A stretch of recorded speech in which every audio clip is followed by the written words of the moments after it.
Last fall, the population of the world passed 8 billion. We now have more than 8 billion people living on Earth. And probably somewhere between 2.5 billion and 3 billion people in the Earth, approaching 1/3 of the entire Earth's population, has never clearly heard the gospel.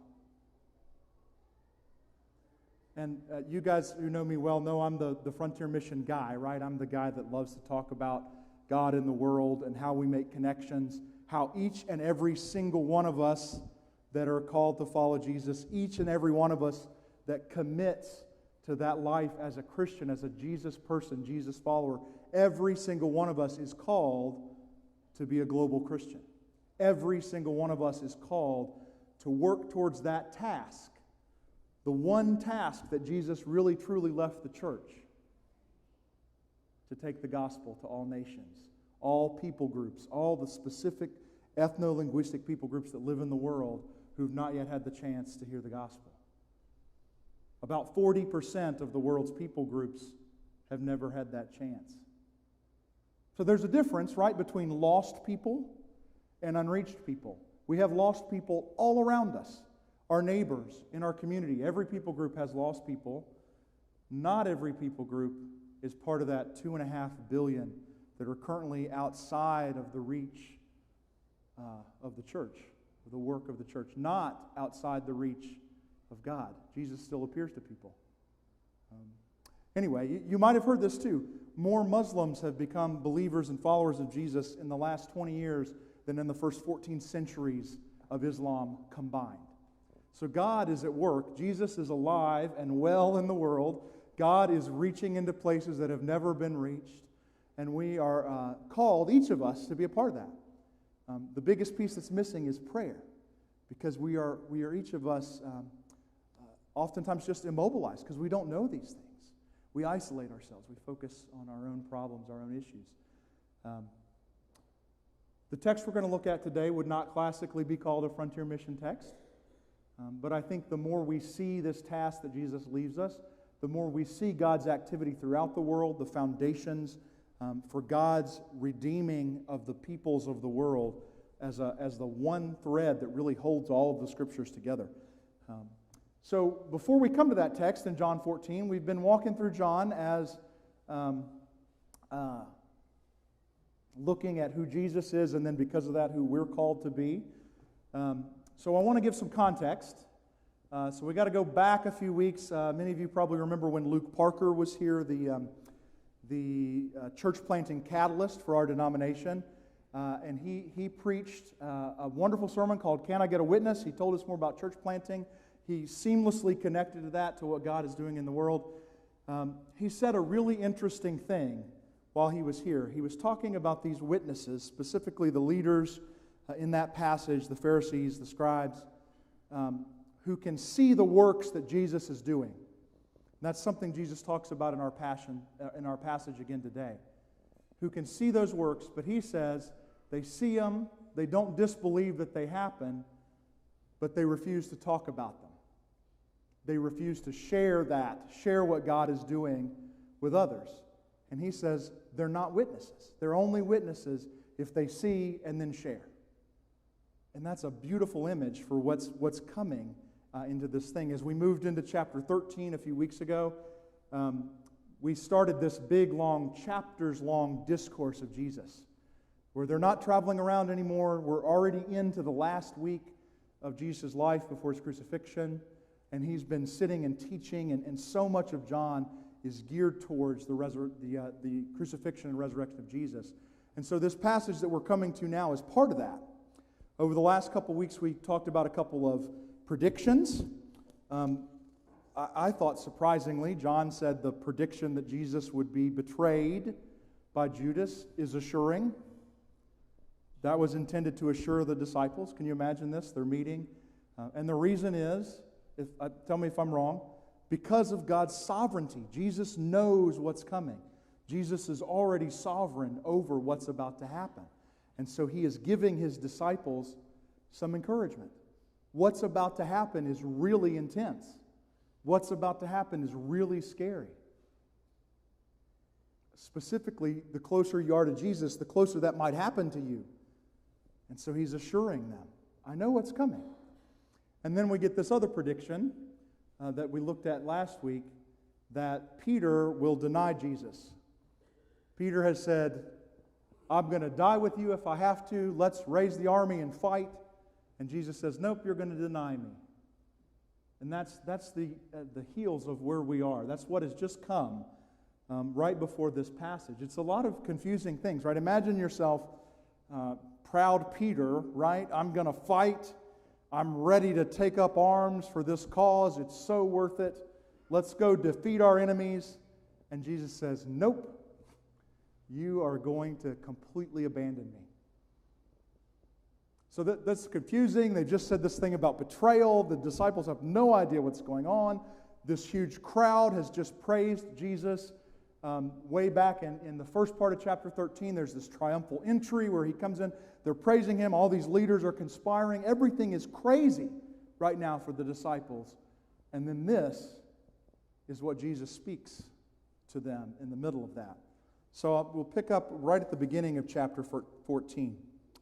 John 14, 1 through 14. This is Jesus speaking. Do not let your hearts be troubled. Believe in God, believe also in me. In my Father's house there are many dwelling places. If it were not so, would I have told you that I go to prepare a place for you? And if I go to prepare a place for you, I will come again, and I will take you to myself, so that where I am, you also may be. And you know the way to the place where I'm going. Thomas said, Lord, we don't know where you're going. How can we know the way? Jesus said to him, I am the way, and the truth, and the life. No one comes to the Father except through me. If you know me, you will know my Father also. From now on, you do know him and have seen him. Philip said to him, Lord, show us the Father, and we will be satisfied. Jesus said to him, have I been with you all this time, Philip, and still you do not know me? Whoever has seen the Father has seen me. Whoever has seen me has seen the Father. How can you say, show us the way to the Father? Show us, do you not believe that I am in the Father and the Father is in me? The words that I say to you, I do not speak on my own, but the Father who dwells in me. Do you not believe because of the works themselves? Very truly, I tell you, the one who believes in me will also do the works that I do, and, in fact, will do greater works than these, because I am going to the Father. I will do whatever you ask in my name, so that the Father may be glorified in the Son. In my name you ask me for anything, I will do it. This is the word of the Lord. Thanks be to God. It's interesting, isn't it, that Jesus, in the midst of this chaos, speaks this word of peace. The passage we read a little earlier that comes a little later in John is often called the Great Commission in John. As the Father sent me, so I'm sending you. And in that same passage, he promises peace. He promises God's peace, which is coming later in chapter 14. But Jesus says, do not let your hearts be troubled, even though things are crazy. I am sovereign over that. I know things get crazy. It can't distract you from the task that I've given you. Do not let your hearts be troubled. And how does he say to do that? Believe in me. He says, you believe in God. It's an interesting, the language is not clear in the original Greek. It might be saying, you already believe in God, so you already believe in me. It might be saying, believe in God as a command, so also believe in me. That's how we historically read it. The point here is belief. The Greek word for belief, which is one of these words I think that the church should own, is pistis. Pistis, and our word belief does not capture it because it includes as part of it an action. It's not just belief. It's putting faith. It's putting trust. It's reliance upon, which requires something to be done, not just an intellectual assent to something, which is where we often get hung up. So Jesus is saying, look, you are already a believer of God. You've been with me. I am with you. Therefore, put this into action.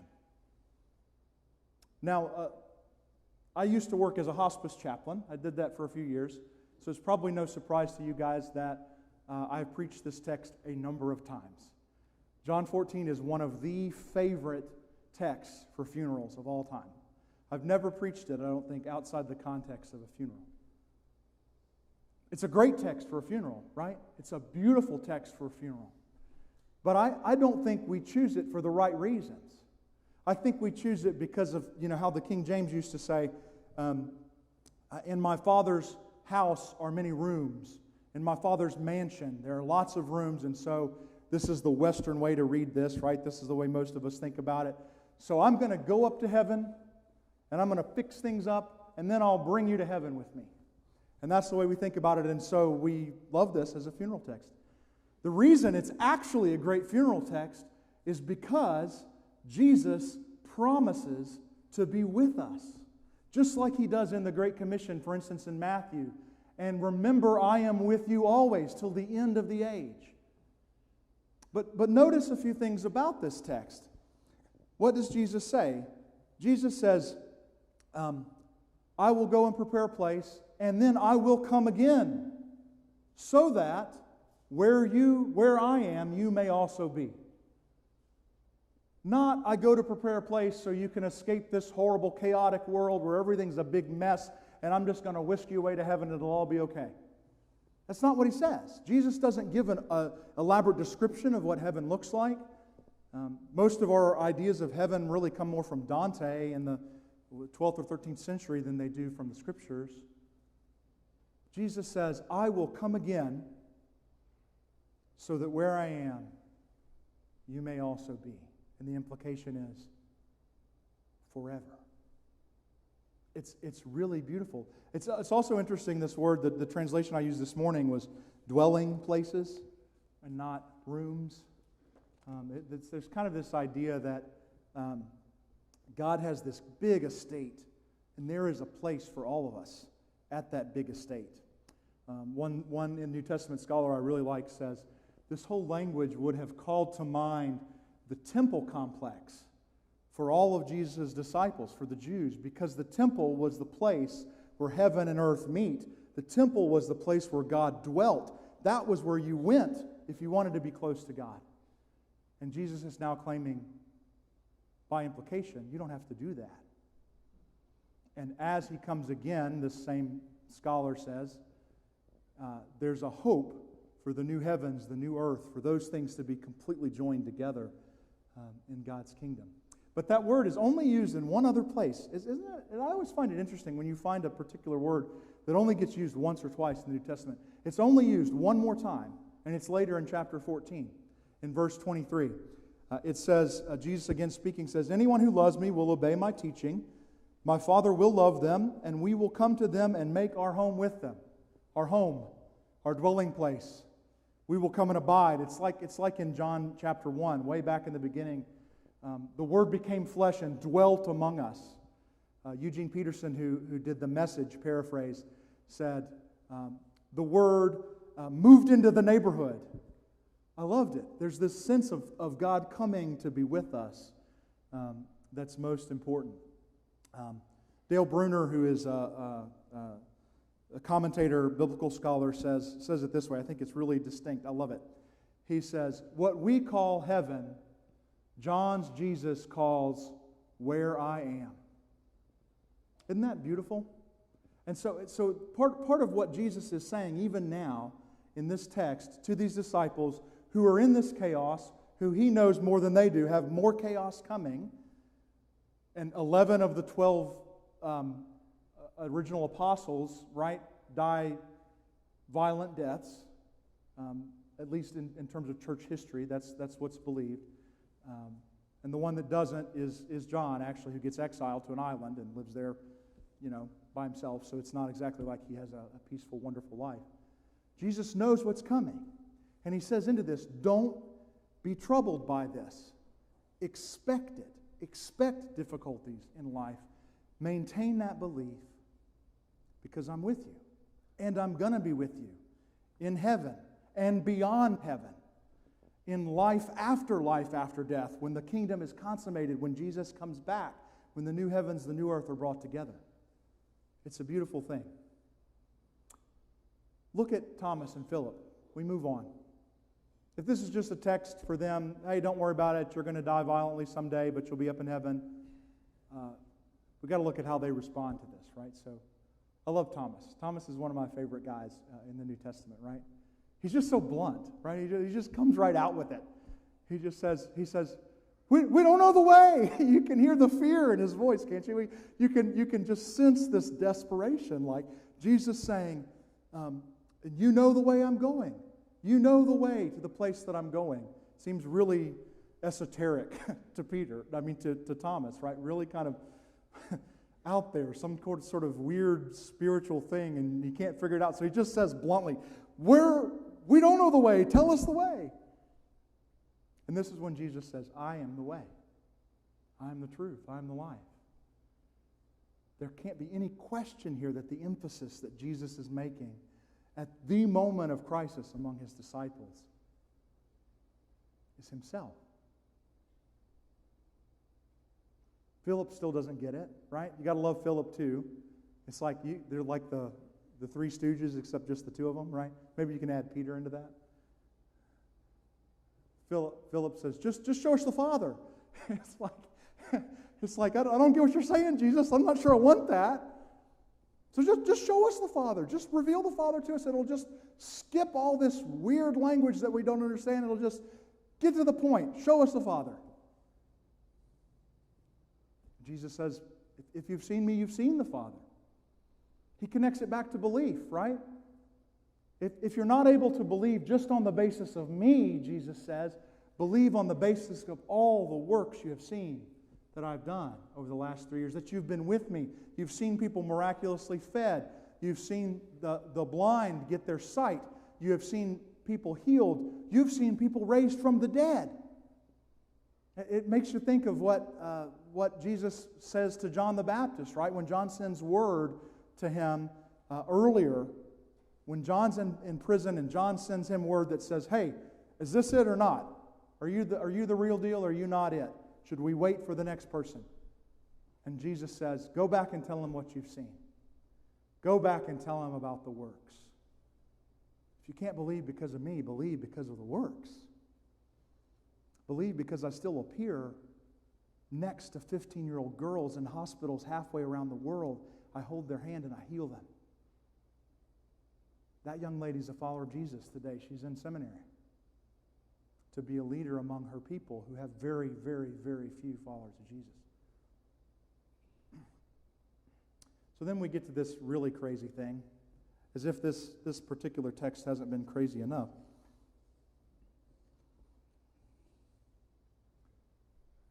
Jesus says, in fact, you're going to do these works that I've been talking about. And, who's ready for some real crazy, right? Spoiler alert. Spoiler alert. You're going to do greater works than these. I know we're Presbyterians. Can I get a show of hands? Anybody ever read that and thought, oh my goodness, what are you talking about, Jesus? This is crazy. Really, literally, put your hand up if you've never felt like that. I mean, I have. What on earth is Jesus talking about? Jesus heals blind people who've never seen anything. Jesus raises the dead. He does all these healings. What is Jesus talking about? How are we supposed to do anything like that, much less greater than that? Can I get an amen? What on earth is Jesus talking about? We've got to take a bit of a step back. We need to look at who is Jesus? Who do we see Jesus as in this passage? And therefore, how does that impact us? Who are we called to be because of that? So we take a quick step back. Jesus said, I am the way. I am the truth. I am the life. Jesus is the way. He says it clearly, no one comes to the Father except through me. Jesus is the exclusive way to have communion, relationship with God. He says, I am the truth. Jesus is God's personal truth. It's not just that Jesus says things that are true. It's not just that Jesus doesn't say lies or doesn't deceive people. It is that Jesus himself defines truth. Jesus teaches us what truth is because he says, I am the truth. And finally, I am the life. Jesus is the miraculous life of the Father. This is meant literally, right? Jesus is God incarnate. Jesus is raised from the dead. He has power over life itself. And so through Jesus the life, we are brought this miraculous life. So we see that clearly about who Jesus is. We see the emphasis, even in the midst of, let's go up to the many rooms, the real emphasis is that's where Jesus is, and that we want to be wherever Jesus is. I'll tell you a quick story I heard a few years ago. There's a missionary worker who lived in the Middle East, and he had traveled to a neighboring country that was more difficult where he was. Lots of infighting, lots of kind of civil war between villages and different groups of people. And they're coming into this village. There's some folks with him, including some locals, and he spoke Arabic fluently. And they basically get kidnapped. They get taken at gunpoint, put in to a couple of jeeps and driven to the local chieftain, basically. And they're sitting with this guy, and he says, why are you here? Why have you come? They didn't say, as the Father sent Jesus, so he sent us to you. But that's why they're there, right? Like that's the clear connection. But what he does say is, well, he says he didn't do this all the time. It just kind of happened. It was one of these spirit moments. He says to this chieftain, why are you here? He says, well, we're all followers of Jesus.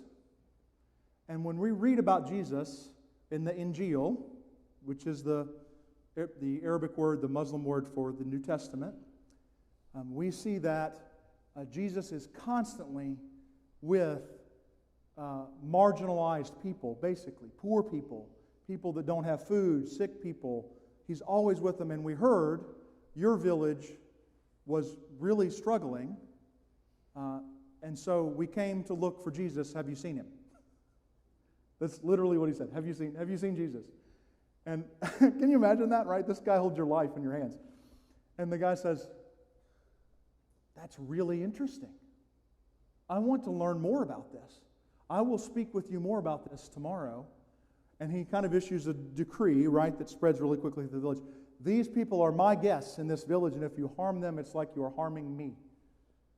And they get to tell him more about Jesus.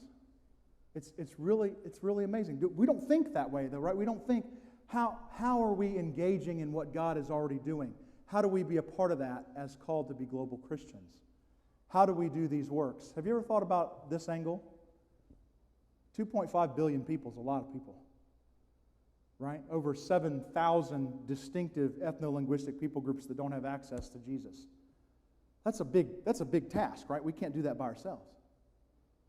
I personally believe that one of the things Jesus has in mind, and what he says, right, is because I'm going to the Father, because I'm going to go be with God, and my Spirit will be sent to you. That's what comes later in John's Gospel. Because of that, that's why you'll be able to do these works. Because you'll be empowered by the Spirit. Because I will still be with you even when we can't see you because of the power of the Spirit. And I think one of the things Jesus has in mind here, maybe not the whole of it, is that particular task that even in John's Gospel, he will leave them in a few chapters, right? After his resurrection. As the Father has sent me, so I'm sending you.